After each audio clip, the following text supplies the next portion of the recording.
Olá, amigos de todo o estado de Santa Catarina, sejam muito bem-vindos. Boa noite para você de casa, você que está no trabalho ainda. E eu já quero começar o programa de hoje, nosso bate-papo de toda quarta-feira, né? Se você se considera feliz no trabalho, naquilo que você faz todo dia, né? De segunda a sexta, todo segunda a sábado, você é feliz todos os dias? Ou você acha que ainda não encontrou a felicidade, o bem-estar naquela hora em que você passa praticamente o dia inteiro, né? Que é a hora do trabalho. Olha, tem até uma pesquisa que saiu recentemente, pesquisa Gallup, tem um indiano, né, que até divulgou essa pesquisa, ele que é da Universidade de Harvard, nos Estados Unidos, e ele disse que 72% das pessoas no mundo não gostam do seu próprio trabalho. Sabia disso? É uma grande maioria, né?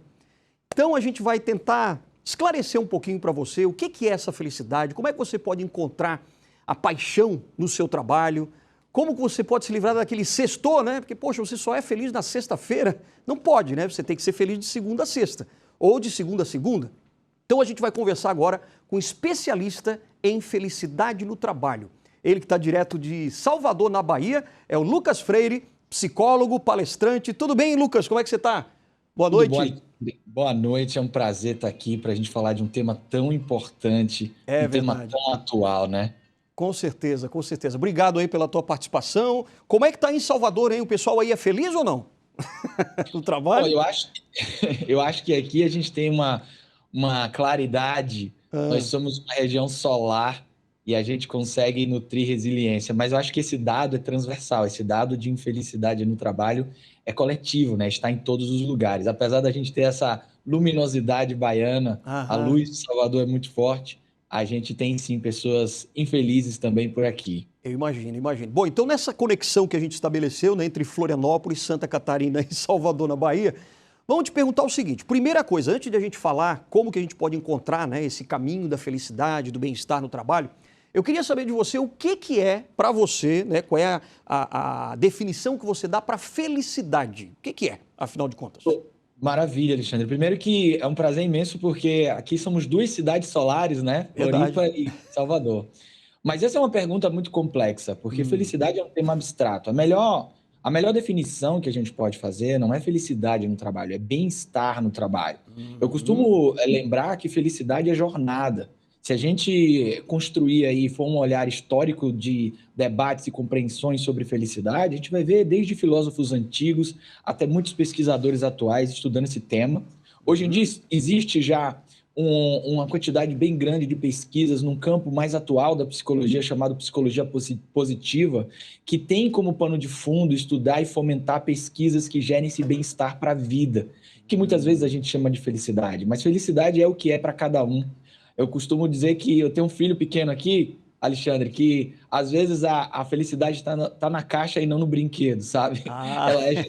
gestada. Entendi. Agora sim, tudo bem.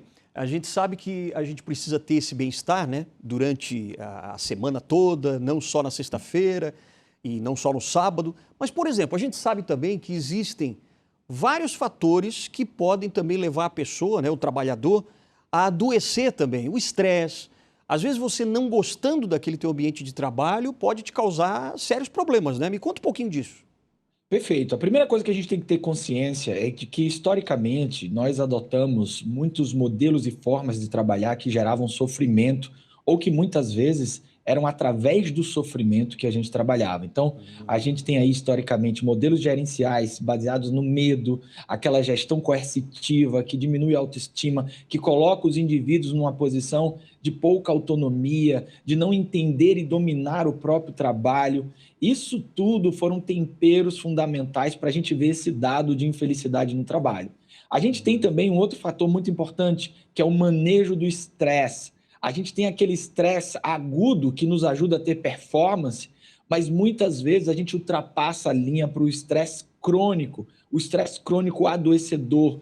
Veja, se a Uhum. gente entrar o tempo inteiro no modo defesa ou fuga, não tem outra saída senão o esgotamento. O corpo e a Uhum. psique não aguentam essa pressão. Entendi. Agora, o que leva as pessoas a não gostarem do trabalho? Será que são as pessoas que ainda não encontraram, por exemplo, o seu propósito, não sabem ainda o que estão fazendo na vida? O que é? O que está por trás disso?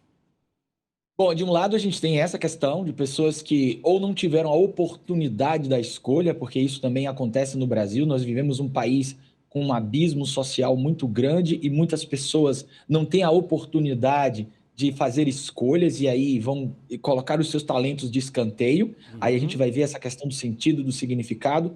E outras vezes a gente tem os ambientes que também contribuem para isso. Lideranças tóxicas, ambientes hostis que não contribuem para a leveza, para o bem-estar, para que a gente possa produzir com qualidade, gerando saúde, e não produzir como consequência adoecimento, como a gente vê por aí. Então a gente tem que olhar esses dois fatores. Uhum.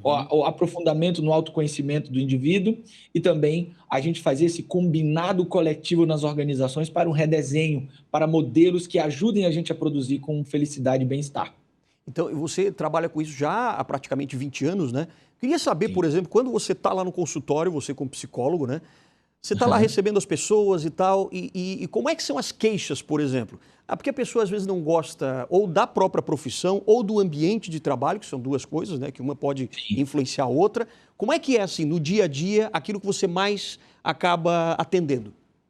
O foco do meu trabalho, principalmente, estar nas organizações, ajudando elas a se transformarem. As Uhum. queixas que a gente ouve são frequentemente queixas de abuso moral, de pessoas que passaram por situações muito complexas acerca da relação com os líderes, das relações com a instituição, Uhum. pessoas cujos valores não combinam com a organização. Essa é uma queixa muito comum. A gente tem ouvido muito hoje em dia pessoas falando: olha, os valores não estão adequados, os meus valores não combinam com a organização.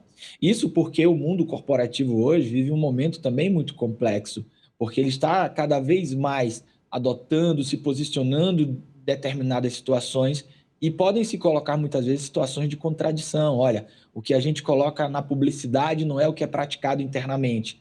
E Uhum. essas questões as pessoas estão prestando muita atenção hoje. Será que a minha empresa é coerente com aquilo que ela divulga? Será que a minha Uhum. empresa consegue ser aquilo que fala? Essa é uma questão importante também. Sim. Agora, você acha que das duas situações, por exemplo, a pessoa que realmente não gosta daquele trabalho e a pessoa que não gosta ou não consegue ter essa questão da devolutiva, digamos assim, do trabalho, o ambiente é ruim ou tem muito assédio moral, tal. Quer dizer, realmente a maioria são as pessoas que não gostam do trabalho ou que não gostam daquele tipo específico de empresa, daquele ambiente? Pô, é maravilhosa a sua pergunta, porque eu acredito muito que esse gostar ou não gostar, ou a produção de sentido, ela está muito conectada na jornada. Então, se eu Hum. estou num ambiente em que eu posso explorar os meus talentos, se eu estou num ambiente cujo eu sei que a comunicação é uma comunicação que me eleva, ao invés de me diminuir, eu vou acordar e vou produzir sentido naquele ambiente. Uhum. Trabalho produz identidade. Então, muitas vezes, não significa uma busca incessante para algo muito maior. Pode ser eu ressignificar aquele ambiente, eu melhorar aquele ambiente, eu melhorar Entendi. aquela empresa. Recentemente, eu fui abastecer meu carro e um fretista veio cantando e a gente ficou conversando sobre o trabalho. E ele me Hum. disse o seguinte: olha, eu canto para tornar todo o meu trabalho mais leve e aqui o dia passa rápido, porque várias pessoas cantam comigo. É claro, a gente tem trabalhos que são mais duros, mais difíceis, que causam muito esforço. Trabalho sempre terá esforço, mas esse Uhum. esforço não precisa vir com cargas de sofrimento para além do trabalho. Essa é uma questão importante. Historicamente, a gente construiu outras cargas. Olha, você tem que obedecer, você não pode falar, você não tem opinião, você é menor. Todas essas questões foram tornando os ambientes de trabalho adoecedores. E agora a gente pode fazer uma revolução, construir ambientes mais leves e de prosperidade. E você acha que as empresas hoje em dia, não só no Brasil, mas no mundo inteiro, né? É claro que no Brasil tem diferenças e tal de outros países, mas Sim. você acha que esses empresários, essas empresas estão preparadas para esse novo momento que você está falando? Maravilhoso. Eu acho que essa é a questão. Hum. Os empreendedores precisam entender que se os seus clientes são pessoas, seus funcionários são pessoas, e se você não entende de pessoas, já diria o Simon Sinek, que é um grande consultor, você não entende de negócio, você precisa entender de pessoas. E agora a gente está tendo a oportunidade de Uhum. ter uma abertura ao conhecimento, acesso à informação. Então, os empreendedores precisam estudar e entender como as pessoas funcionam. Essa é talvez uma grande diretriz dos tempos atuais. A gente Uhum. pode e precisa saber qual é o funcionamento das pessoas, como a gente pode produzir com o bem-estar que é tão importante. E engraçado porque, às vezes, a pessoa pode até estar numa empresa que não tenha, às vezes, o trabalho dos sonhos, mas se a empresa proporciona esse ambiente que você estava dizendo, a pessoa pode até se sentir muito bem e até feliz mesmo do trabalho, né? Perfeito, porque esses ambientes que elevam nossa autoestima, que geram prosperidade, são ambientes que produzem sentido para a gente. A gente não precisa ter um único propósito, a gente pode ter vários propósitos. Propósito Uhum. é jornada, propósito é essa trilha que a gente constrói na nossa vida. Então a gente pode ter várias conexões que vão produzindo sentido para a gente. Se eu estou num ambiente que eu tenho essa oportunidade, que eu tenho voz, eu produzo sentido, eu construo identidade, eu sinto pertencimento. Entendi. Uma questão que eu acho que é bem bacana também de você elucidar aqui pra gente é o seguinte. Às vezes a pessoa, por exemplo, que trabalha na área de tecnologia, às vezes tem um sonho de trabalhar numa grande empresa de tecnologia. Existe esse Sim. sonho ainda, né, de você pertencer a uma grande corporação e tal. Por exemplo, Google, né, Apple, etc. Então uma pessoa que está lá trabalhando com tecnologia, se ela não chega a trabalhar numa grande empresa como essa, ela não se sente feliz. Para você, o que é o mais importante? É você, por exemplo, às vezes estar numa pequena empresa, mas que você tem um papel importante? Ou realmente essa busca pela grande empresa é o que pode definir a felicidade de uma pessoa, o bem-estar? Pô, eu acho que a principal questão aí não é qual caminho é o melhor, é Hum. qual caminho é o melhor para cada indivíduo. Cada Uhum. pessoa constrói as suas trilhas. E aqui eu faria uma provocação sobre o que levou esse indivíduo a colocar a expectativa nesse lugar. Será que é uma Hum. construção autônoma dele ou será que ele está sendo influenciado por outros fatores? Desde que seja uma decisão autônoma, consciente, que isso esteja aí enquanto projeto desse indivíduo, eu acho extremamente legítimo, e aí cada pessoa vai ter a sua trilha. Algumas pessoas vão ser muito conectadas, vão produzir muito bem-estar nessa busca para estar na grande organização, outras não. Então, cabe a cada um buscar a sua autonomia e fazer o seu projeto de bem-estar. Uhum. E quando, por exemplo, a pessoa não consegue chegar naquele lugar, naquela empresa, ou não consegue construir, às vezes, a empresa dos seus sonhos também, que muitas vezes a pessoa é o empreendedor e não consegue ter aquilo. Quando bate a frustração, como é que dá para lidar com isso, hein? Porque também é complicado, né? É, um dos grandes instrumentos humanos que nos ajuda a atravessar essas incertezas que a vida nos traz é a resiliência. A resiliência Hum. é um conceito que hoje vem sendo cada vez mais amplificado na psicologia. É a nossa capacidade de se adaptar e transgredir a situações estressoras. Nutrir resiliência é o que a gente faz em processos terapêuticos, é o que a gente faz quando a gente procura uma ajuda, é o que a gente faz quando a gente vive com leveza, quando a gente se abre para oportunidades e quando a gente aprende a encarar as adversidades de uma forma diferente. A gente precisa Uhum. nutrir essa resiliência. Essa é uma coisa que todos nós deveríamos ter a oportunidade de ter. Não um volume tão grande de adversidades como a gente vive no Brasil, mas a Uhum. possibilidade de a gente ter a resiliência bem nutrida através de ambientes que nos ajudem a nos conhecer, nos ajudem a conhecer nossos potenciais, talentos, por aí vai. E você acha que isso está acontecendo não só aqui no Brasil, Santa Catarina, aí na Bahia e tal, mas acontece muito isso em toda a parte do mundo, já que essa pesquisa mostrou aí que 72% das pessoas no mundo inteiro não gostam do seu trabalho. Quer dizer, como é que você vê isso em nível mundial? Isso é um movimento global, e principalmente acelerado pós-pandemia. Uhum. A gente já via isso acontecendo, um movimento grande de humanização, pensar o impacto nas pessoas quando a gente está olhando os modelos gerenciais dentro das corporações. E aí a pandemia acelerou isso numa velocidade brutal, porque as pessoas se deram conta da sua própria finitude, se deram Uhum. conta cada vez mais da nossa vulnerabilidade. Então, aproveitar a vida, produzir sentido na vida, construir bem-estar, se divertir, se tornou algo de urgência para todos nós. Produzir uma jornada que tenha sentido é algo que está na ordem do dia de todos nós. Isso passa pelo empreendedor, isso passa pelo autodiretor e para o funcionário no cargo mais baixo. As pessoas estão tomando decisão e mudando sua relação com o que é trabalhar. Talvez, Alexandre, a gente esteja vivendo agora, e a gente só vai perceber isso no futuro, uma revolução no que é o trabalho. E isso Olha acontecendo só. no mundo inteiro, é claro que em velocidades diferentes. O Uhum. Brasil tem alguns problemas muito particulares, como o desemprego, que muitas vezes é estruturante no nosso país e que muitas pessoas vão se submeter a determinadas condições sem tantas oportunidades, mas isso é Uhum. global, isso está em todo lugar. Que coisa, é um fenômeno realmente mundial. Agora, Mundial. realmente, quando você está falando da pandemia, e a gente sentiu isso em todos os setores, né, da economia, quer dizer, não teve um ou outro que não sentiu isso, tal, todo mundo acabou sendo afetado de alguma maneira. Agora, quando você vê que as pessoas acabam tendo também uma sobrecarga, né, de pressão interna, não só na pressão do seu trabalho, mas pressão da sua vida, tipo, e agora, como é que eu faço para chegar lá? Uhum. Tem essa pressão interna também que pode causar algum tipo de doença, às vezes até uma depressão? Perfeito. A gente precisa entender que muitas vezes os estresses da vida são plurais e multideterminados. Se a gente não cuida do manejo do estresse, a gente vai viver pressões em vários ambientes. São essas pressões das nossas carreiras, são nos ambientes familiares, são em outros ambientes, como a gente circula na nossa vida em diferentes papéis. Então, cuidar do manejo do estresse, aprender, ter recursos para lidar com as situações estressoras e ter autoconhecimento para saber quais são os gatilhos ou fugir de alguns gatilhos que podem desencadear esses processos pessoais, é um trabalho que é um trabalho muitas vezes difícil de se conhecer, muitas vezes envolve a gente passar por um processo terapêutico. E para as pessoas que já estão nesse cenário, como muitas, procurem ajuda. A gente está num mês especial para falar sobre isso também, então que é o mês de setembro. Então, procurar ajuda é algo muito importante, porque nem sempre a gente vai ter recursos sozinhos para lidar com isso. A Sim. gente pode sim buscar ajuda. E você sabe, Alexandre, eu escrevi um livro chamado Playfulness, Trilhas para uma Vida Resiliente e Criativa. Mas o meu livro é um convite a gente se proteger para não chegar nesse ponto. Mas se você já está nesse ponto, procure ajuda.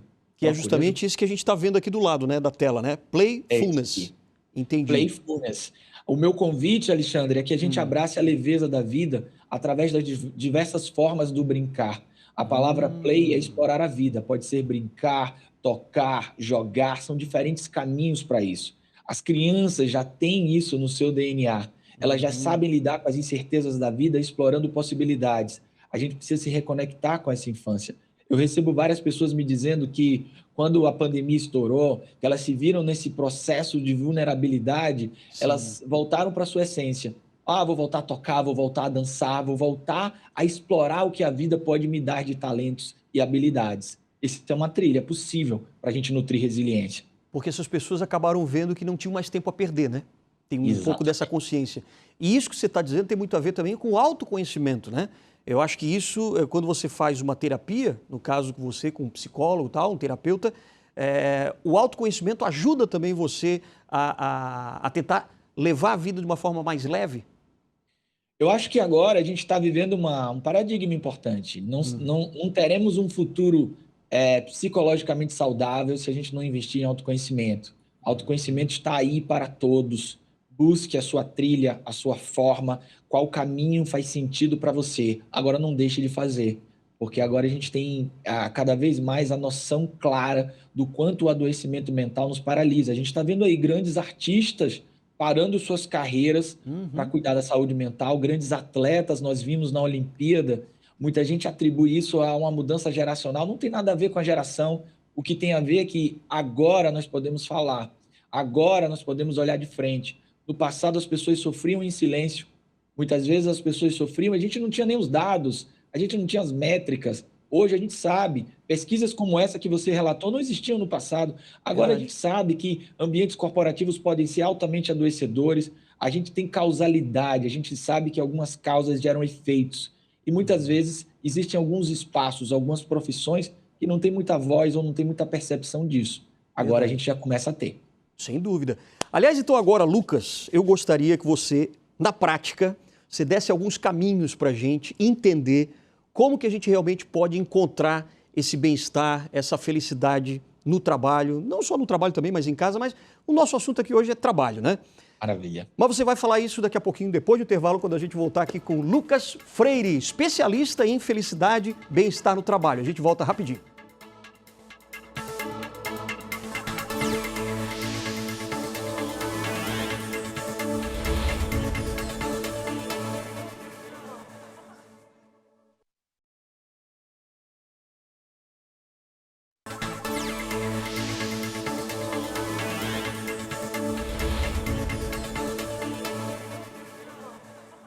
E hoje a gente quer saber aqui no Conexão ND se você é feliz no seu trabalho, hein? A gente está conversando, um bate-papo super bacana com um especialista, psicólogo, especialista em felicidade, bem-estar no trabalho.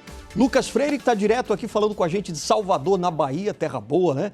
Terra de sol, muito sol. Agora, prometi para vocês, no bloco anterior, que a gente ia mostrar agora, né? Os caminhos para você encontrar paixão no seu trabalho, encontrar propósito também, para você não ficar dependendo só do sexto, né? Eu acho que é isso que a gente precisa entender. Então, Lucas, conta pra gente. Primeira coisa, a rotina que a gente vai construindo, né, de segunda a sexta-feira, isso pode influenciar também, quer dizer, a gente transformar a nossa rotina de forma que ela se torne mais agradável? Como é que funciona isso para você? Com certeza, eu acho que a questão do sextou é interessante, né? A gente tem que começar a buscar o segundou, né? Não só Segundo, é verdade. o segundou, não só o sextou. Sem dúvida, isso passa por um processo de autonomia. A gente começa a olhar a nossa rotina, começar a pensar que hábitos que estão prejudicando o nosso bem-estar e como é que a gente pode remodelar esses hábitos, que outros hábitos poderiam nos trazer mais contribuições para a nossa saúde. A gente tem um conjunto de fatores. Eu costumo numerar 4 trilhas, porque, é claro, isso é muito arbitrário, cada pessoa vai construir o seu caminho, mas eu costumo enumerar 4 trilhas que eu acho importantes. Primeiro, a primeira trilha eu chamo de tensão criativa. A tensão criativa é aquilo que nos move, é a gente olhar as nossas adversidades, aqueles desafios que a gente estabelecer alguns objetivos para a gente. Ter objetivos é algo importante, nos ajuda a pensar melhor a nossa jornada. Será que o que eu estou fazendo hoje faz sentido? Faz sentido para os objetivos que eu tenho? Então, estabelecer objetivos, gastar um tempo pensando a sua carreira é fundamental, senão a gente vive o que a gente chama de anomia, que é a ausência de objetivos. É algo que pode nos adoecer, faz perder o sentido, faz a gente enxergar linhas de chegadas da vida. O segundo pilar que eu acho fundamental é a gente se conectar mais a situações de flow na vida. Flow é uma teoria de um psicólogo húngaro. Você já viveu aquele momento que você não sente o tempo passar, que você olha o relógio e fala, uau, já deu tal hora? Você entra em fluxo, né? Você Entra em fluxo. Essas experiências de flow podem ser das mais variadas. É claro que o trabalho seria o lugar onde a gente poderia ter mais oportunidades de flow, porque trabalho é desafiador, mas a gente pode ter isso em vários ambientes na vida, num esporte, em alguma outra atividade dentro da ludicidade, talvez em tocar um instrumento, em dançar. Então, se conecte ao seu flow. Procure atividades que te coloquem nesse estado de fluxo, esse estado em que você não sente o tempo passar. São experiências ótimas que a vida nos traz. E aí, um terceiro pilar que eu gosto de chamar a atenção é a resiliência de uns filósofos chamados estoicos. Os estoicos nos ensinaram a pensar na vida em 2 fatores: controlar aquilo que a gente pode de fato influenciar e aquilo que a gente não tem influência, deixa para lá, desliga, aperta aquele botão. E muitas vezes isso vai acontecer desligando de fato algumas coisas. Hoje a gente sabe o quanto as redes sociais, por exemplo, são adoecedoras, criam um contraste, porque a gente fica vendo a vida dos outros muito boas e a gente vai comparando com a nossa. Então é realmente entrar naquelas variáveis que a gente pode exercer algum controle e algumas outras deixar para lá, diminuir o lazer passivo, que é esse que as redes sociais e algumas coisas nos trazem, e aumentar o lazer ativo, aquilo que você produz, que você cria, que produz mais significado para você. E o último pilar, que é um convite para mim a todos, é apertar o play da vida, ó, tá aqui em cima. Apertar o play da vida, explorar o seu lúdico. O que é lúdico para você? O que te ajuda a descomprimir? O que te ajuda a tirar cargas de estresse? Pode ser um esporte, pode ser uma dança, pode ser uma viagem, que é coisa mais bacana que viajar. Pode ser, às vezes, uma coisa mais simples, pode ser a leitura, pode ser uma viagem da imaginação. A imaginação é um dos grandes estímulos curativos da vida. Pode ser o humor. Ria, porque a risada é um ato de resiliência. A risada descomprime, a risada libera uma série de enzimas que tornam a nossa vida mais leve. Esses 4 pilares podem ser uma trilha. Existem outros, mas o meu convite agora são para esses. Então, só vamos recapitular, Lucas, para o pessoal de casa anotar agora. Anota no papelzinho aí, ou até no celular, os 4 pilares, né? Qual é o primeiro? É o atenção? Atenção criativa. Atenção criativa. Estabelecer objetivos, metas, construir planos. Certo. Muito importante. Segundo pilar, flow. Se conectar ao flow da vida. Terceiro pilar, resiliência estoica. Controle o que você pode controlar, o que você não pode, aperta o botãozinho. E quarto pilar, a ludicidade. Se conecte ao lúdico da vida. Você sabe, Alexandre, em alguns países da Europa, eles já estão fazendo isso. Eles já estão promovendo atividades nas cidades para que as pessoas nutram resiliência através de artes, poesia, música, dança e aquilo que conecta as pessoas, porque isso nos ajuda a construir leveza, a descomprimir das cargas de estresse que a gente tem no dia a dia. Perfeito. Agora eu tenho uma pergunta bem direta, objetiva, que eu acho que o pessoal de casa deve estar se perguntando também, assim, mas poxa, para você é fácil falar porque você gosta de trabalhar nisso, né? Você gosta de apresentar programa, você gosta de ser psicólogo, você nasceu para isso. E eu que não entendo ainda para que eu nasci. Eu não sei se eu vou morrer como recepcionista, ou como porteiro, ou como médico, ou como advogado, e às vezes eu não gosto disso. Afinal de contas, como é que a gente pode descobrir aquilo que a gente mais gosta e colocar isso no nosso trabalho? Maravilha. Eu quero já de antemão dizer que não existe lugar perfeito, tá? Então, vocês que estão assistindo a gente, que estão construindo um ideal de lugar perfeito, eu conheço pessoas felizes e infelizes em todos os lugares. Mas o primeiro passo para essa jornada não é para fora, é para dentro. Quais são os seus talentos? O que que você aprende com facilidade? E o segundo passo é olhar assim para fora. O que que o mundo está precisando? O que que os meus talentos podem contribuir com o mundo? E aí a gente pensar também o que que os mercados estão oferecendo, o que que o mercado, casando com meus talentos, pode ter de possibilidades para atuação. E nem sempre isso vai ser um encontro, às vezes é uma jornada, é uma busca, nem sempre a gente vai se conectar nessa plenitude. Então pode ser também que você precise descobrir trilhas de bem-estar no lugar que você está. Você pode sim construir mais leveza, mesmo que aquele dia a dia seu não seja tão leve, mas você pode construir uma jornada em que você possa olhar, criar desafios, você pensar um pouquinho para florir esse ambiente. É duro, é difícil, eu sei, mas se você não fizer isso, vai ter cargas de sofrimento para além do esforço ali. Então, olhe para dentro, olhe o que o mundo precisa, olhe os mercados e também construa leveza na sua jornada atual. Entendi. Agora, eu estou aqui pensando num monte de coisa, meu Deus, esse assunto é tão Entendi. bom, né, para a gente falar. Agora, assim, ó, como é que a gente pode trilhar isso, mas sem sofrimento? Porque, por exemplo, às vezes a gente está numa busca, né, daquilo que a gente quer e tal, e a pessoa sofre até chegar, poxa, mas é tão sofrido conseguir aquilo que eu quero para a minha vida. Como é que eu posso lidar com isso, hein, com esse sofrimento? Pô, eu acho que a primeira questão é a gente entender que não existe jornada sem sofrimento, né? Eu acho Boa. que é qual sofrimento eu estou disposto a comprar. Eu acho que a questão é essa. Não existe trabalho sem esforço, não existe jornada. Um alpinista escala uma montanha, eu uso sempre essa metáfora, que ela é muito visual. Um alpinista escala uma montanha, aí você deve se perguntar por que que alguém escala uma montanha, né? Vai chegar lá em cima e vai descer. Mas ele chega lá em cima, ele está todo acabado, mas ele está realizado. As Exato. razões do homem são arbitrárias, mas a jornada não, a jornada produz sentido. As pessoas vão fazer a sua busca, construir os seus objetivos, aquilo que elas quiserem. E esse objetivo ele vai ser suado. Não entendam que não vai ser suado. Ele vai ser suado. Por isso que a gente precisa nutrir a resiliência, para que a gente entenda qual é o valor do esforço, para a gente entender que aquele sofrimento, que aquele esforço momentâneo vai valer a pena porque tem uma linha de chegada.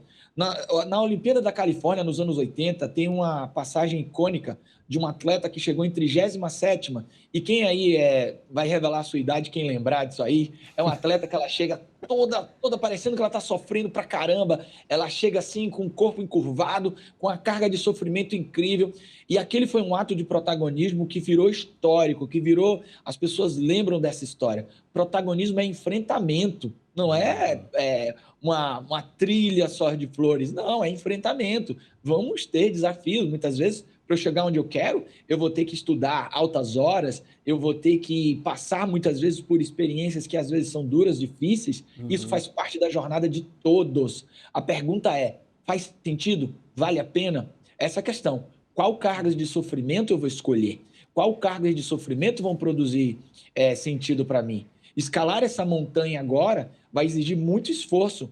Mas será que eu tenho esse ímpeto? Será que isso me conecta de verdade? Essa é uma pergunta importante. É aquela coisa, você tem que pagar o preço por aquilo, né? Porque às Claro, vezes você tem um sonho, você tem que pagar o preço para ter aquele sonho. claro, Não sem tem dúvida. moleza. Esse é um cuidado que a gente tem que ter. Eu falo muito sobre leveza, mas quando a gente vai viver, por exemplo, experiências de flow, não significa que elas são prazerosas na jornada. Elas são Uhum. prazerosas a posteriori, depois da conquista, depois que eu vivi, eu olho para trás e falo, uau, que bacana.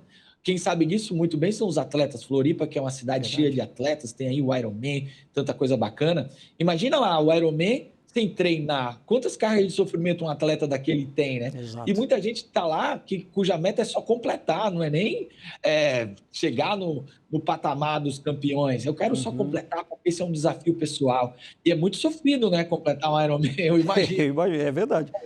Sou louco para Agora, assistir. ô Lucas, uma vez entrevistando até um dos grandes comunicadores desse país, que é o Silvio Santos, ele Sim, é um cara que é realizado, ele diz que ele é realizado e tal, e uma vez ele disse assim, é, você tem que fazer aquilo que você gosta, sim. porque fazer aquilo que você gosta é a melhor remuneração que a gente recebe.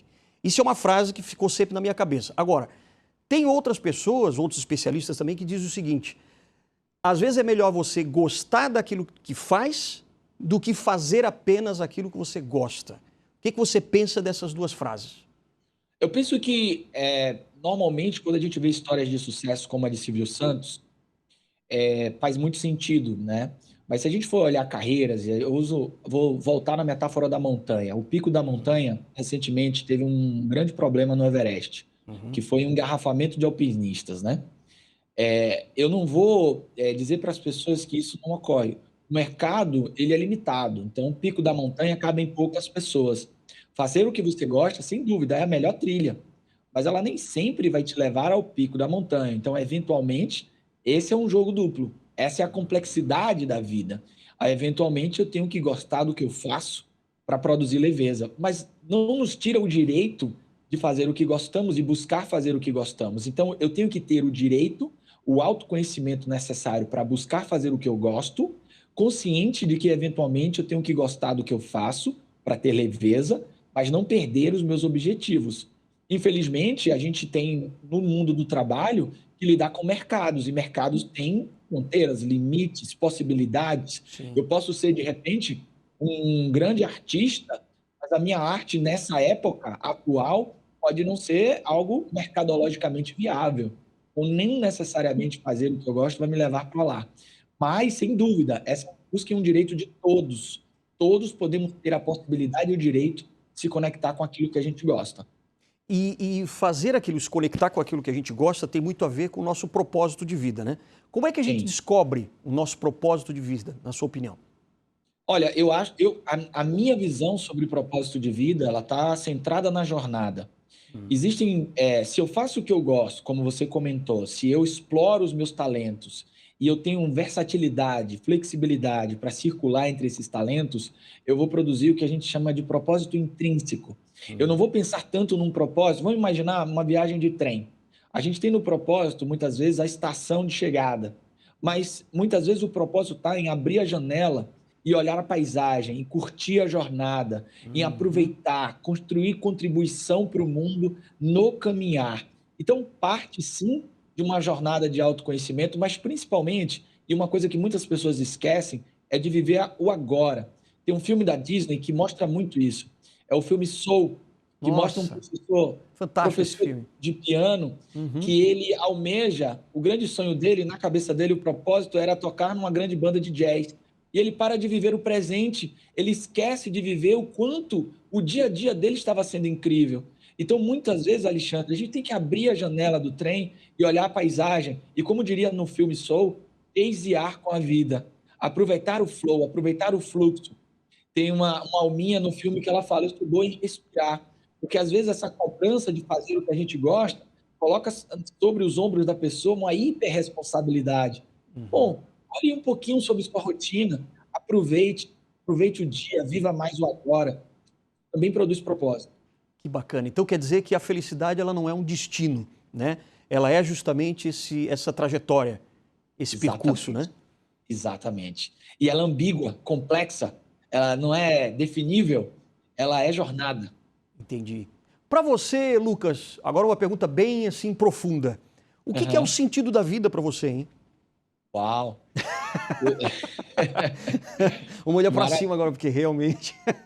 Eu olhei para cima aqui, porque aqui em cima ficam os meus livros. Ah, legal. Aí já tem uma bibliografia. Onde eu me conecto com as referências. Eu acho que o sentido da vida é amar, é o amor. Eu tenho vivido agora essa plenitude ao ser pai.